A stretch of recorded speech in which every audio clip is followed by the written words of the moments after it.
Começa agora mais uma viagem pelos 5 continentes na Rádio Observador. Este é o programa em que analisamos a geopolítica internacional. Eu sou João Costa e Silva, comigo está também o José Rafael Lopes e, como sempre, junta-se a nós o historiador Bruno Cardoso Reis e também na edição de hoje contamos com o especialista na Ásia Oriental, Luís Ma.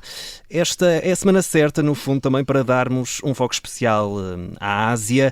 Foi esta semana que mudou o ano na China e, por isso, feliz ano da serpente, aliás, para todos. Bem-vindos. Como é que estão? Bem-vindos. Com Gay Fat Choi, como se diz a minha família. Não conseguimos perceber, Luís. Podes repetir, entretanto? Com Gay Fat Choi. Ou seja, okay. Boa fortuna. Boa fortuna. O novo ano. Boa fortuna também para ti, Luís. Ficamos aqui com este desejo. Obrigado, Luís. Sim, realmente em si mesmo é um grande evento internacional também. Ajuda a pensar, enfim, que o mundo não está tudo centrado no Ocidente, não é? Embora realmente o calendário ocidental é o que prevalece em termos práticos, mas em termos tradicionais realmente, não só para a China, mas para a Coreia, para o Vietnã, para uma série de países do chamado Extremo Oriente ou da Ásia Oriental, realmente o ano começa agora e é o grande momento também em termos, por exemplo, de visitas à família, não é? Portanto, os cálculos, as estimativas neste ano na China são que haverá à volta de 9 mil viagens, obviamente viagens em múltiplos sentidos, tudo somado, não é? Mas, portanto, basicamente, grande parte da população, por exemplo, da China está a viajar para ir visitar, enfim, a terra, para ir à terra visitar a família. É o ano da serpente, mas antes de irmos até à Ásia, vamos começar com uma decisão que acaba por ter impacto em todos os continentes. Donald Trump acabou de suspender toda a ajuda ao exterior, implica ajudas ao desenvolvimento, mas também ajudas militares. Há poucas exceções, Luís Ma. Como é que está a ser vista esta decisão? Podemos falar numa crise no modelo existente? Eu acho que é importante primeiro falar do que é esta medida. Estamos a falar de 60 mil milhões de dólares, ou quase 65 mil em 2023, portanto 2024 será mais ou menos neste número, para 2025 provavelmente seria o mesmo número, e que estão congelados durante 90 dias. Ou seja, não se pode ter acesso a este dinheiro. E organizações que têm que parar, os Estados Unidos é o maior doador internacional na área do desenvolvimento, é um instrumento crucial da diplomacia norte-americana e que de repente parou. As organizações, dependerá, se estivermos a falar de organizações grandes, o papel dos Estados Unidos em termos donativos é menos relevante, mas claramente irá afetar as pequenas e as médias. E, como já ouvimos falar, e já há uma série de artigos a sair, portanto, há organizações que estão a ter dificuldade em fornecer medicamentos, alimentos, coisas que possam salvar a vida. Embora Marco Rubio já tenha vindo dizer que não vai reverter essa decisão na parte dos medicamentos, dos alimentos e mesmo dos abrigos. Mas, claramente, é uma decisão ou uma diretiva com grandes implicações a nível internacional. Se há uma crise, a crise nesta área do desenvolvimento não é de agora, ou seja, já vem talvez na última década. Temos vindo a assistir a um repensar sobre esta questão da ajuda, nós chamamos sempre de ajuda pública ao desenvolvimento, que historicamente tem sido praticado dos Estados mais ricos para os Estados mais pobres. A crise em 2008 obrigou os Estados mais ricos a repensar o seu orçamento de ajuda. Mas ao repensar o orçamento de ajuda, também começaram a repensar onde é que vão gastar o seu dinheiro e que possa ter mais impacto.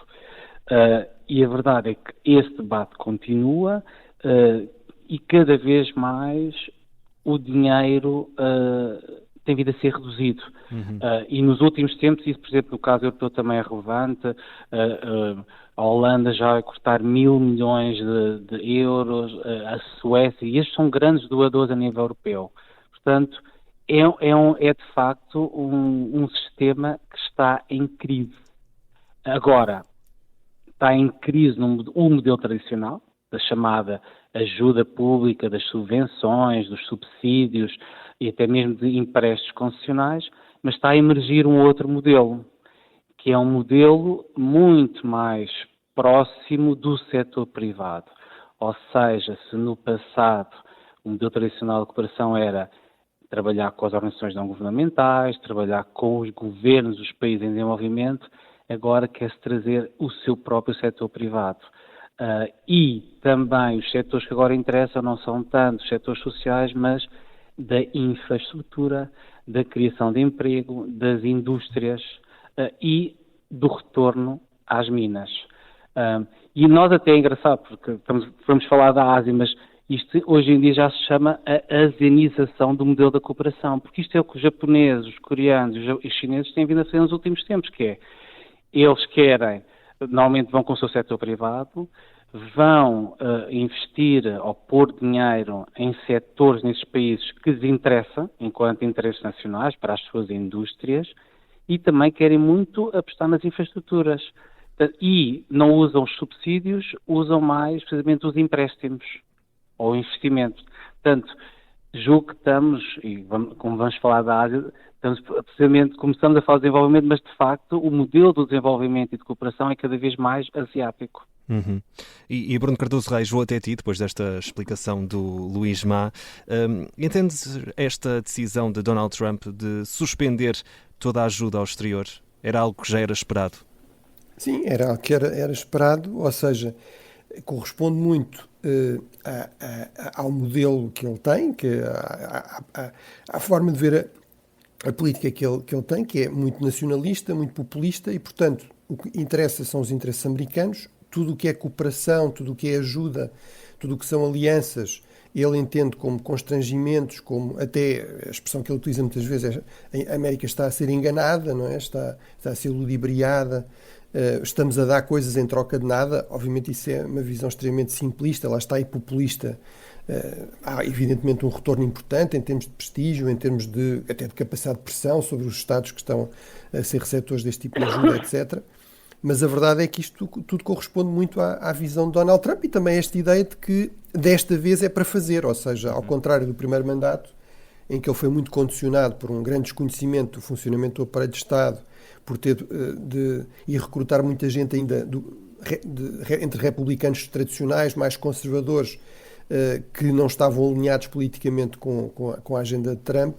Hoje em dia isso não é assim, portanto ele tem um programa pensado para todas estas áreas, um think tank aqui de Washington, o chamado Programa 2025 da Heritage Foundation, tem muita gente, muitos jovens, nomeadamente quadros, dispostos a alinhar com a sua agenda e, portanto, isto, desse ponto de vista, era bastante expectável. Enfim, havia sempre esta ideia que foi sendo muito alimentada, nomeadamente durante a campanha, e que também era popular na Europa e noutros aliados dos Estados Unidos, que se calhar era uma retórica populista que depois não se ia concretizar, mas sempre me pareceu que isso realmente não correspondia, não era realista no contexto, sobretudo no contexto atual, por estas razões que eu referi.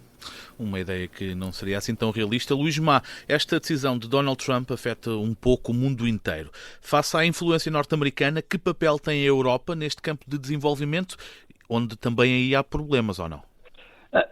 Porque a própria Europa, tal como falava também deste tal modelo de asianização, a própria Europa, que já vem desde 2011, ou seja, desde o Tratado de Lisboa, que também tem vindo a mudar a sua cooperação, ou seja, cada vez mais utiliza o dinheiro europeu, público europeu, para atrair, como nós chamamos, a catalisar dinheiro do setor privado que depois irá utilizar na cooperação. O dinheiro público funciona como uma garantia de risco e para atrair o setor privado. E depois a ideia é apostar também novamente nas infraestruturas e a grande iniciativa na Europeia que nasce em 2021 com Ursula von der Leyen, já com esta comissão, agora no seu segundo mandato, mas era uma comissão dita geopolítica, que sai deste primeiro mandato, sai o que nós chamamos do Global Gateway, que também se chama a iniciativa Global Gateway, que é a grande iniciativa europeia para competir com a China na sua iniciativa Faixa e Rota, ou Belt and Road Initiative em inglês, que é precisamente a competir principalmente do continente africano. Ou seja, a cooperação hoje em dia é cada vez mais um instrumento de política externa e geopolítica, quando no caso europeu era muito mais de solidariedade da União Europeia com os chamados países do Sul global. Quando a cooperação europeia passa a ficar na alçada da política externa europeia, as coisas aos poucos foi mudando consoante o contexto internacional. E hoje em dia, a cooperação europeia, hoje em dia, praticamente passou a ser a Global Gateway, portanto, passou a ser geopolítica.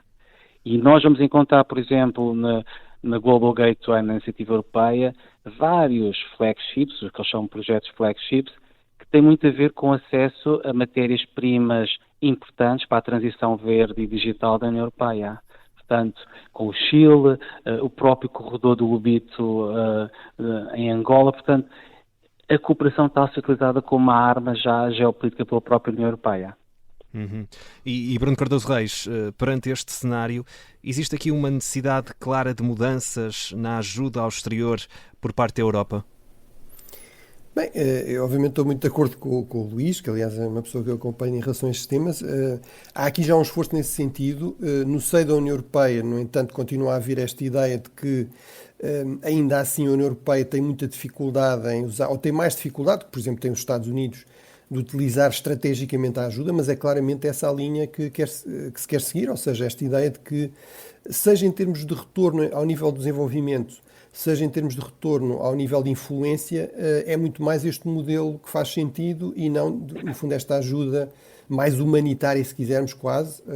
Embora, obviamente, aqui é importante sempre distinguir isto, que é, apesar de tudo, aparentemente até os Estados Unidos excepcionam a chamada ajuda de emergência, não é? Portanto, uma coisa é uma resposta a uma catástrofe, um desastre natural, algo desse género, que obviamente aí implica dar coisas às pessoas que precisam para sobreviver, não é? Mas no fundo este modelo, enfim, como dizia o Luís, no fundo, procurando aqui até seguir um pouco o modelo que tem sido usado por vários países asiáticos, é muito citado o caso da China, mas por exemplo o Japão também já fazia isso há bastante mais tempo.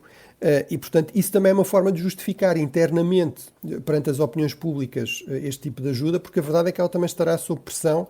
A mim parece-me que, aliás, um dos desafios que vai existir ao nível da União Europeia é mesmo o que é que estará disponível em termos de fundos para a ajuda, porque o orçamento comunitário, o próximo orçamento comunitário estará sob grande pressão, nomeadamente por causa também da necessidade de investimento em defesa, que é outra área em que Donald Trump tem um protagonismo importante, faz uma enorme pressão sobre a Europa, em que há a ameaça russa também às portas e há a necessidade de ajudar a Ucrânia, e portanto, como não é expectável que haja aqui uma generosidade súbita dos países que no fundo financiam o orçamento europeu, terá de se tentar fazer mais coisas com um dinheiro que será não muito mais do que aquilo que já existe e, portanto, isso também vai pôr pressão sobre este modelo de ajuda ao desenvolvimento.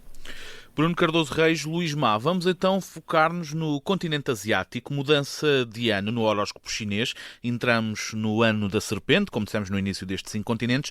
Luís Má, quais é que vão ser as grandes tendências ou eventos que podemos esperar no próximo ano do horóscopo chinês na Ásia e em particular nesta zona mais oriental da Ásia, que é também a tua área de expertise?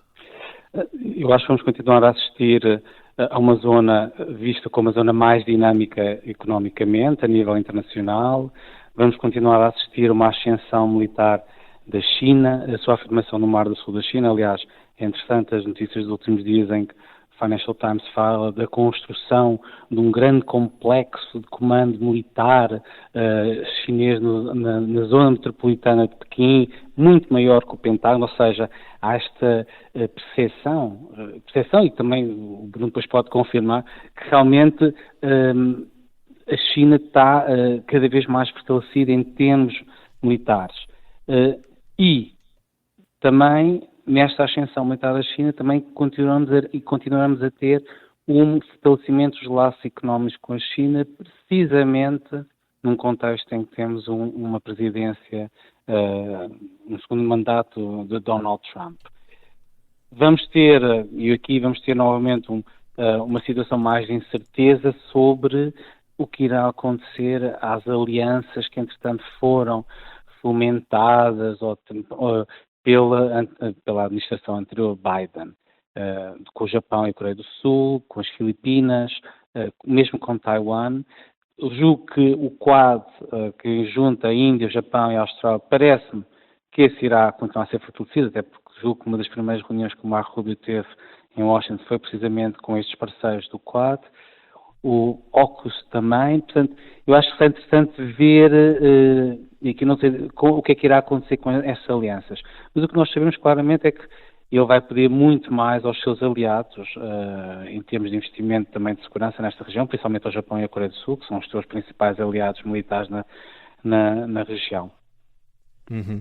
E Bruno Cardoso Reis, olhando aqui para este olhar do Luís Má, que outras tendências podem estar em cima da mesa na geopolítica mundial. O que é que achas? Bem, se há uma região em que, no fundo, este confronto gigante, entre em que esta dinâmica mais bipolar e de uma segunda guerra fria, como eu muitas vezes refiro, embora, obviamente, com grandes diferenças em relação à primeira, entre a China e os Estados Unidos, se há a região que será o palco, que já é e continuará a ser o palco disso, evidentemente é esta região. Apesar de tudo, convém não esquecer que há aqui outros países muito importantes, nomeadamente a Índia, que será ainda perceber em termos de dinâmicas económicas e interferências também da política aí, até que ponto é que a Índia confirma, no fundo, aqui este estatuto de ser a grande economia em maior crescimento e aí ultrapassar de forma continuada a China. E até que ponto é que, no fundo, estes receios de complicações económicas sérias na China se vêm a confirmar ou a acentuar. Mas há, evidentemente, sempre aqui a questão de Donald Trump, que é incontornável, ou seja, vai haver ou não guerras comerciais? Será que as guerras comerciais terão como alvo prioritário a China ou não? Aparentemente, enfim, surpreendendo muitos nestas declarações iniciais, Donald Trump já vem falar de uma taxa alfandegária sobre a China de 10%, e não, por exemplo, dos 100% que ele ameaça sempre em relação aos BRICS, dos quais a partir da China faz parte. Portanto, até bastante menos do que aquilo que está a ameaçar o Canadá e o México. Mas, por exemplo, essa questão de uma lógica de bipolarização de blocos tendencialmente mais fechados, cria grandes problemas a muitos países desta região, por exemplo, todos os países da ASEAN, que têm apostado muito em manter boas relações, quer económicas, quer até às vezes na cooperação a nível da defesa e da segurança com estas duas grandes potências. Portanto, essa questão vai claramente dominar. Vamos ver se não há aqui crises imprevistas, isso pode sempre acontecer em qualquer região, mas aqui estamos a falar de crises que podem ter uma forte dimensão de segurança, coisas como a Coreia do Norte, mais alguma surpresa que me esteja a preparar, a questão de Taiwan e desta crescente pressão chinesa, ou mesmo, por exemplo, um conflito realmente esquecido, mas que continua extremamente intenso e que se intensificou até nos últimos anos, que é a guerra civil na Birmânia. Aparentemente houve agora mais um cessar-fogo mediado, com parte dos beligerantes mediado pela China, mas vamos ver se esse cessar-fogo dura e se não há aqui, digamos, até um escalar ou intensificar desse conflito, ou eventualmente até um colapso dessa junta militar na Birmânia, um pouco seguindo o modelo que aconteceu na Síria, não é? Bruno Cardoso Reis, Luís Má, vamos fazer só aqui uma pequena pausa neste 5 continentes, voltamos já daqui a pouco e para continuar a olhar para o continente asiático, que está em destaque neste nosso programa, logo a seguir às notícias. Até já.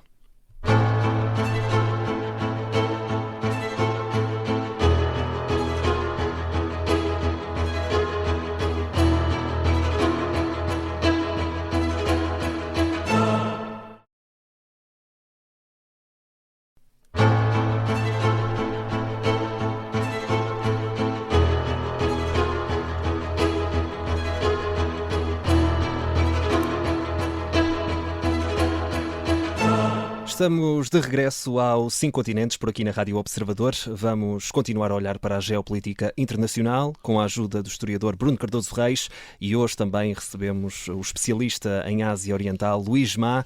E Zé, vamos continuar a olhar para o continente asiático, assim é que é. Um continente que tem velhos aliados do Ocidente, como o Japão ou a Coreia do Sul, mas também tem outros países como a China, com posições muito contrárias. Luís Má, como é que os principais países asiáticos olham para conflitos na Ucrânia e no Médio Oriente? Eu falo com alguns meus amigos da região, estão perante uma situação de dois pesos, duas medidas, porque comparam com a situação da Ucrânia. Se calhar poderiam até utilizar um estudo da opinião pública de uma instituição de Singapura, muito reputada, que faz todos os anos, no fundo, o estado da opinião pública no Sudeste Asiático. E o conflito Israel-Hamas aparece logo no topo das preocupações geopolíticas, com 46,5%. Depois vem todo o aumento do conflito, das tensões no mar do sul da China, e só depois é que vem a Ucrânia, embora estejam muito próximos. Portanto, há uma preocupação muito forte com a questão da Palestina.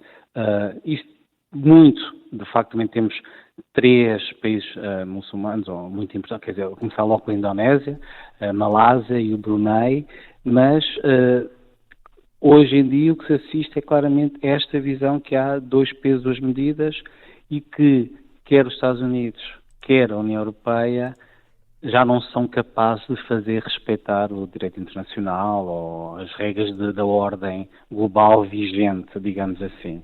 Mas este é o ponto de situação que estamos e o que significa que provavelmente a relevância ou influência, principalmente do continente europeu, que já não é muito forte, vai ser ainda menor. Dos Estados Unidos, naturalmente, dependerá agora como será a presidência de Trump. E Bruno Cardoso Reis, há outros conflitos na região que sejam relevantes, digamos assim, para estes países? Sim, aqui muitas vezes a posição destes países, enfim, aqui também há de facto, estamos a falar de uma região enorme, sobretudo se incluirmos a Ásia toda, mas mesmo esta zona mais oriental, enfim, por exemplo, Singapura é um país que muitas vezes até é crítico, quer dos Estados Unidos, quer da União Europeia, que tem também relações de cooperação importantes com a China, mas que, por exemplo, alinhou no apoio à Ucrânia muito nesta linha de que é um país pequeno, tem metade da população de Portugal, uma área ainda muito mais pequena, para o qual a questão do respeito pela lei internacional é fundamental, não é? Depois há estes fatores, por exemplo, países de maioria muçulmana, como a Malásia ou a Indonésia, a questão da Palestina tem um peso muito grande e há muito esta percepção de que, e aliás geralmente misturando os Estados Unidos e a Europa, sem também ter em conta que as posições europeias são em muitos casos bastante diferentes das norte-americanas e bastante mais críticas, por exemplo, de Israel, mas muitas vezes há esta ideia de que aí o Ocidente, nessa questão da Palestina, não respondeu, mas a questão também muitas vezes é, e então os conflitos que nos interessam a nós, não é? Eu aí também, o que insisto sempre, mesmo falando com colegas da região, também tive a oportunidade ainda numa conferência recente de estar com colegas que é de Singapura, quer de Hong Kong, é este ponto que é, bem, mas isso serve para todo lado, não é? Portanto, se calhar estamos a assistir a uma tendência generalizada de um mundo mais regionalizado e em que há uma crise evidente, digamos, da ordem, das normas da ordem global, digamos, que ainda iam subsistindo, nunca cumpridas a 100%, respeitadas a 100%, isso também nunca existiu, mas estamos claramente a assistir a uma tendência de maior regionalização, mas isso também significa que, enfim, se os asiáticos dizem não nos interessa a Ucrânia porque é na Europa, é normal que os europeus depois respondam não nos interessa, enfim, Taiwan ou a Coreia porque é na Ásia, não é? Mas realmente essa é uma tendência relevante e é evidente que há uma dimensão de proximidade que existe sempre, não é? Portanto, esta é a história até em termos das comunidades ou da vida individual, não é? A nós interessa-nos mais saber de um crime na rua ao lado ou num bairro, numa cidade onde vivemos, do que saber num crime numa rua, numa cidade qualquer, a milhares de quilómetros de distância, não é? E, portanto, evidentemente, por exemplo, na Europa, o conflito na Birmânia é praticamente ignorado. Para países como, por exemplo, a Tailândia, que tem ali uma vizinha que faz fronteira com a Tailândia, ou mesmo com a China, ou com o Bangladesh, para esses países, obviamente, é um conflito que preocupa muito. Por exemplo, a Coreia do Sul está sempre muito preocupada com a Coreia do Norte, como é evidente, tal como o Japão, aliás. E há sempre esta questão dos vários conflitos territoriais envolvendo a China, seja nos Himalaias, seja no Mar do Sul da China, com as Filipinas. Portanto, tudo isso são conflitos que, obviamente, merecem muito mais atenção, enfim, aos países que estão envolvidos ou próximos, mais do que estes conflitos que são, apesar de tudo, mais distantes. É curioso, só para sublinhar isto, por exemplo, Taiwan, talvez surpreendendo a alguns, inclusive o próprio Presidente Trump, provavelmente, Taiwan tem sido também bastante ativo no apoio à Ucrânia, porque, aparentemente, as elites taiwanesas percebem que seria um precedente péssimo do ponto de vista dos interesses de Taiwan, no fundo, uma espécie de regresso do direito de conquista pelas grandes potências. Se a mensagem que passar é que, no final de contas, esta guerra, esta invasão russa da Ucrânia foi relativamente bem sucedida, ou teve alguns resultados, como é que a seguir se vai dissuadir a China de fazer algo parecido em relação a Taiwan, que é um território que, ao contrário da Rússia, relativamente à Ucrânia, a Ucrânia foi reconhecida como independente pela Rússia, nas fronteiras que tinha em 1991, a China comunista, o regime de Pequim, nunca reconheceu isso em relação a Taiwan. Vamos olhar para um país específico nesta edição asiática dos 5 continentes. Vamos olhar para a Coreia do Sul. O presidente sul-coreano foi indiciado por rebelião, arrisca mesmo a pena de morte. Em causa está a decisão de impor a lei marcial no país. Luís Má, como é que vês esta crise política a evoluir na Coreia do Sul? Bem, o Yoon Suk-yeol está a ser investigado, está a ser interrogado e, como dizes, se ele for acusado de subversão, de traição, poderá mesmo, ou seja, levar com a pena de morte. Mas não é só isso, ou seja, para além disso, o próprio partido governamental, ou que tem apoiado, poderá ser destituído. E o que nós estamos esperando aqui é uma situação em que, chamado lado mais conservador da política coreana, pode ficar sem partido quando as eleições podem estar aí à porta, ou seja, se ele for destituído, vai haver eleições, e há um potencial para serem, no fundo, as forças progressistas para assumirem novamente o poder na Coreia do Sul. Que implicações é que isto pode ter regionalmente? O que a administração Biden conseguiu foi pôr a Coreia do Sul, Seul e Tóquio na mesma mesa, a falarem, a juntar-se, começou a criar uma nova aliança, no fundo, para responder ou conter a China na região. Só que, se tivermos um presidente mais progressista na Coreia do Sul, a tendência, até agora, normalmente quem é progressista na Coreia do Sul tende a ter uma visão mais uma abordagem de maior proximidade à China. Não quer dizer que seja pró-China, mas de reduzir as tensões com a China. Portanto, será interessante ver o que é que vai acontecer, se devemos ter estas forças progressistas a assumir o poder na Coreia do Sul e quais as implicações vão ter na relação com o Japão, quando esta relação bilateral era vista como fundamental para conter a ascensão militar e também talvez económica da China na região. Uhum. E Bruno Cardoso Reis, a Coreia do Sul tem sido um dos temas em destaque nas várias edições dos 5 continentes, já falamos por aqui por diversas vezes. Acreditas que esta crise política na Coreia do Sul pode ter implicações regionais? O Luís Má já deixou aqui uma pequena visão disso mesmo. Sim, já deixou muitas pistas fundamentais. Não, realmente é um país importante, é uma grande economia também, mas sobretudo, obviamente, como o nome indica, temos duas Coreias, não é? Portanto, o Norte e o Sul, portanto, obviamente, para gerir nomeadamente a questão da Coreia do Norte é absolutamente crucial. E como dizia o Luís Má, no fundo há aqui implicações diretas em termos de política externa. Digamos, os partidos mais à esquerda tendem a favorecer mais negociações com a Coreia do Norte e com a China, uma política muitas vezes criticada como de apaziguamento pelos setores mais à direita na Coreia do Sul e muitas vezes também mais crítica do Japão, também por causa do histórico colonial e imperial do Japão até 1945. A Coreia foi uma colónia japonesa e durante o período da guerra, nomeadamente, houve uma série de violações de direitos humanos, de mulheres, forçadas à prostituição, etc. Portanto, há todo aí um histórico bastante complicado que muitas vezes a direita, no fundo, prefere pôr entre parênteses em nome de uma relação mais pragmática, de uma convergência de interesses na contenção destas ameaças. E também aí, realmente, o papel dos Estados Unidos foi muito importante, no fundo, facilitando este triângulo estratégico. Não sabemos o que é que vai acontecer com Donald Trump, se ele tem paciência para isso. Genericamente, ele tem uma atitude bastante hostil aos aliados tradicionais, num certo desprezo pelos aliados tradicionais dos Estados Unidos. É verdade que o Japão conseguiu gerir isso bastante bem no seu primeiro mandato, mas, por exemplo, um dos alvos de Trump no primeiro mandato era a questão do acordo de comércio livre com a Coreia do Sul, portanto, o superávit excessivo da Coreia do Sul com os Estados Unidos em termos comerciais. Portanto, essa questão pode voltar a estar em cima da mesa e complicar mais uma vez as coisas, mas realmente o que é evidente é que é uma altura péssima para este tipo de crise política, este tipo de incerteza na Coreia do Sul, quando era preciso realmente aqui um governo forte e com clara legitimidade para poder responder a estes vários desafios, inclusive o próprio desafio de lidar com Donald Trump. Posso só adicionar? Força. É importante, por exemplo, é interessante falarmos do facto que Donald Trump entra naquele processo todo de negociação e de sentar-se à mesa com Kim Jong-un na Coreia do Norte com uma liderança progressista na Coreia do Sul, como Moon Jae-in. Será interessante ver até que ponto agora se muda a liderança política na Coreia do Sul, se irá fazer o mesmo caminho e chamar novamente Donald Trump e tentar convencê-lo a fazer negociações com a Coreia do Norte. E outra questão que também acho que é muito relevante aqui falar é: há cada vez mais pessoas na Coreia do Sul que apoiam, no fundo, o desenvolvimento de armas nucleares, que é algo que não tinha aparecido nos últimos tempos, precisamente porque também há uma percepção que os Estados Unidos poderão não estar lá um aliado seguro. Portanto, e isto com estas crises institucionais e também com este contexto internacional, portanto, não sabemos muito bem para onde é que a Coreia do Sul irá caminhar. E já nós vamos fazer aqui uma curta viagem até à China, Luís Má.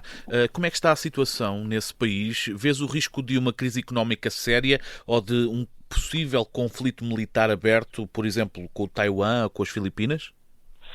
Enfim, uma crise económica será interessante, tendo em conta que os últimos resultados foi um crescimento económico de 5%. Mas o que nós estamos a assistir, eu julgo que estamos a assistir uma economia a dois caminhos. Estamos a assistir claramente uma transformação estrutural da economia chinesa.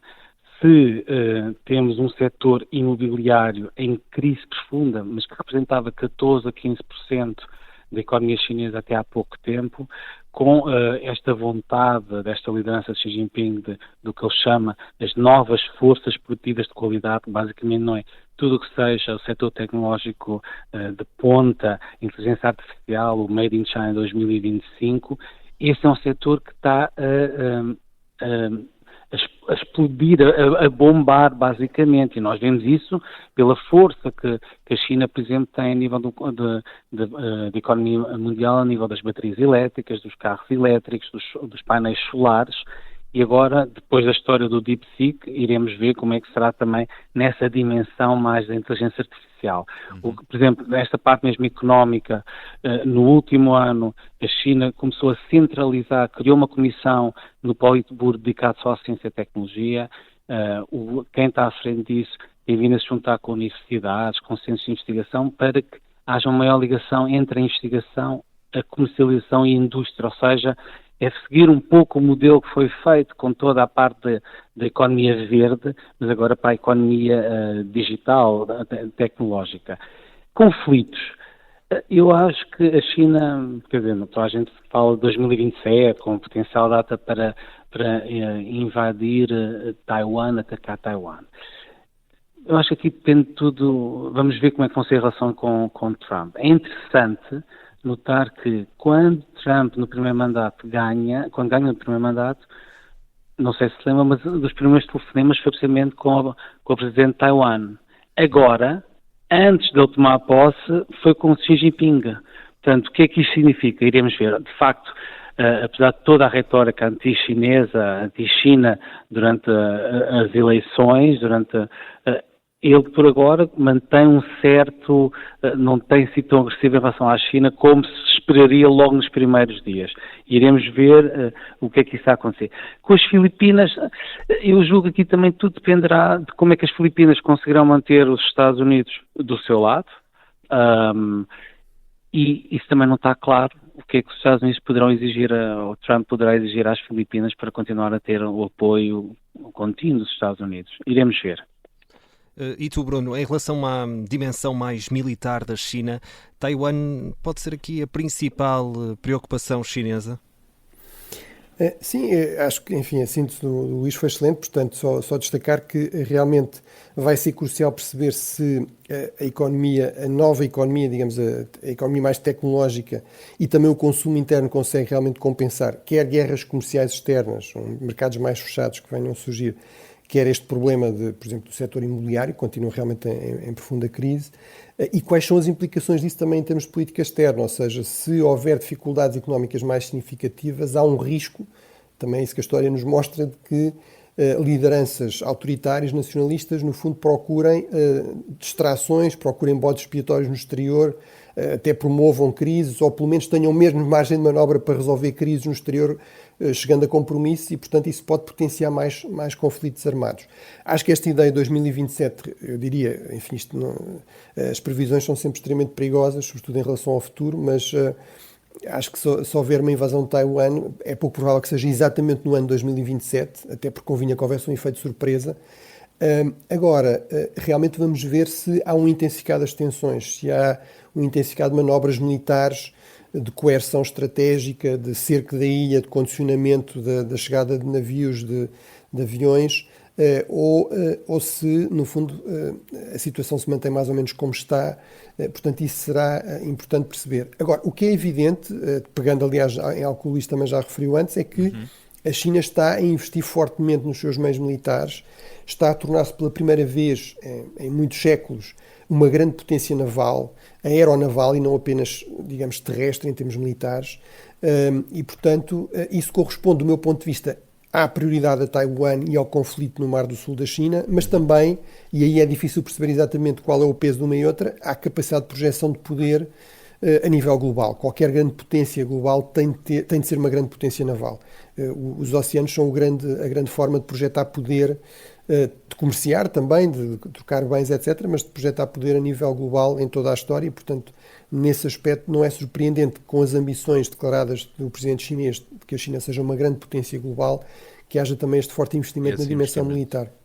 Esse investimento naval. Mas, senhores, estamos a chegar ao final desta edição do 5 Continentes, 1 minuto e meio ainda para cada um, para olharmos para a situação na Indonésia.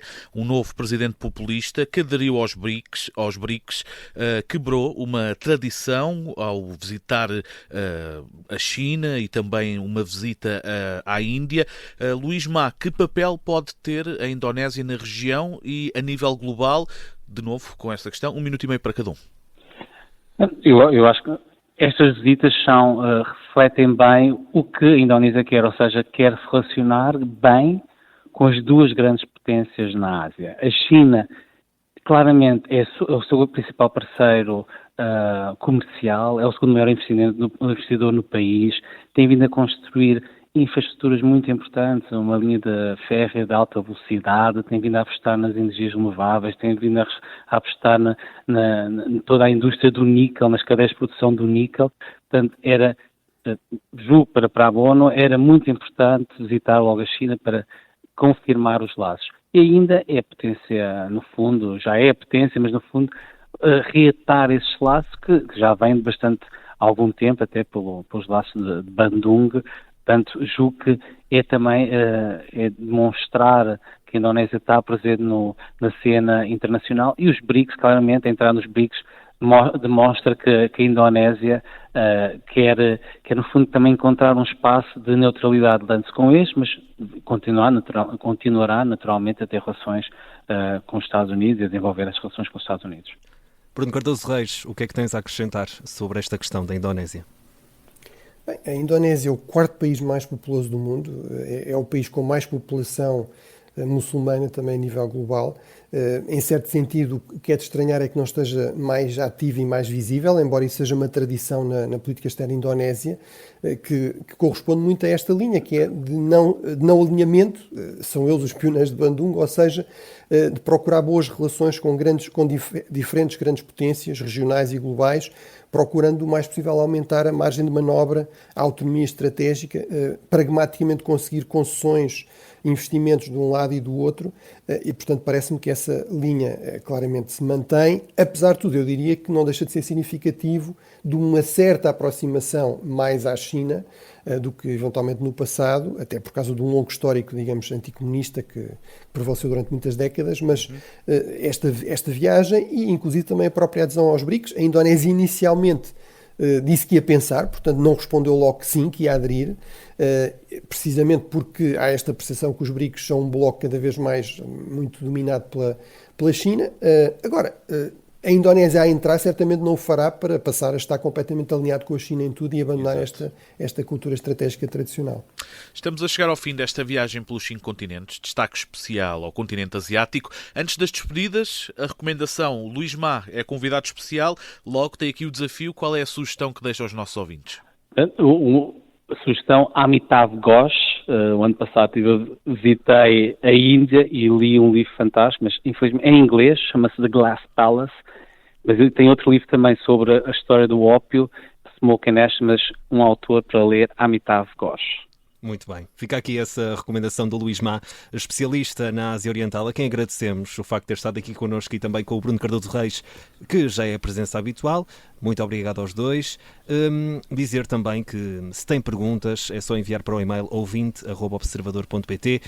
Quem sabe um dia destes o Bruno Cardoso Reis está por aqui a responder a essas mesmas perguntas. Bruno e Luís, muito obrigado. Muito obrigado. Boa semana. Obrigado, Luís. Obrigado a todos e bom ano novo chinês. Bom ano da serpente. Bom ano. Exatamente.